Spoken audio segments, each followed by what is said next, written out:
பூந்தமல்லி நெடுஞ்சாலையோரம் இரவோடு இரவாக டன் கணக்கில் குப்பைகள் குவிக்கப்பட்டுள்ளன.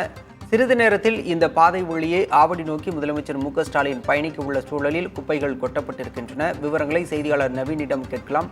நவீன், இவ்வளவு குப்பைகள் யார் கொட்டியது? தற்போது மாநகராட்சி நிர்வாகம் சார்பில் குப்பைகளை அகற்ற என்ன நடவடிக்கை எடுக்கப்பட்டிருக்கிறது?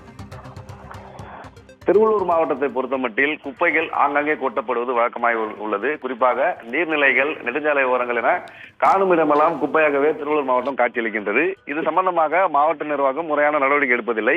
இதனை பயன்படுத்தி மர்ம நபர்கள் இரவு நேரங்களில் ஆங்காங்கே குப்பை கழிவுகளை கொட்டி செல்கின்றனர். குறிப்பாக தொழிற்சாலையிலிருந்து சேகரிக்கப்படும் குப்பைகள், அதே போன்று தொழிற்சாலை நெகிழி கழிவுகள், ஆயில் கழிவுகள் போன்ற பல்வேறு குப்பைகளை ஆங்காங்கே கொட்டி வருகின்றனர்.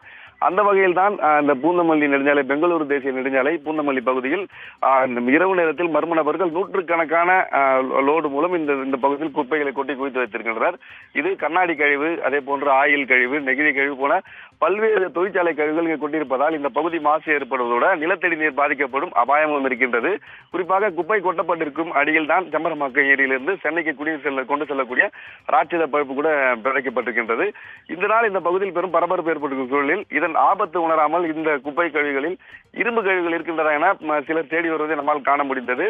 இந்த பாதை வழியே தான் இன்னும் சற்று நேரத்தில் திறக்க உள்ள இந்த ஆவடி டைட்டில் பார்க் திறந்து வைக்கும் நிகழ்ச்சிக்கு தமிழக முதல்வர் உள்ளிட்ட முக்கிய அமைச்சர்கள் செல்லக்கூடிய சூழலில் நெடுஞ்சாலை அருகே இந்த கொட்டப்பட்டுள்ள இந்த குப்பை கழிவுகளால் பரபரப்பு ஏற்பட்டிருக்கின்றது.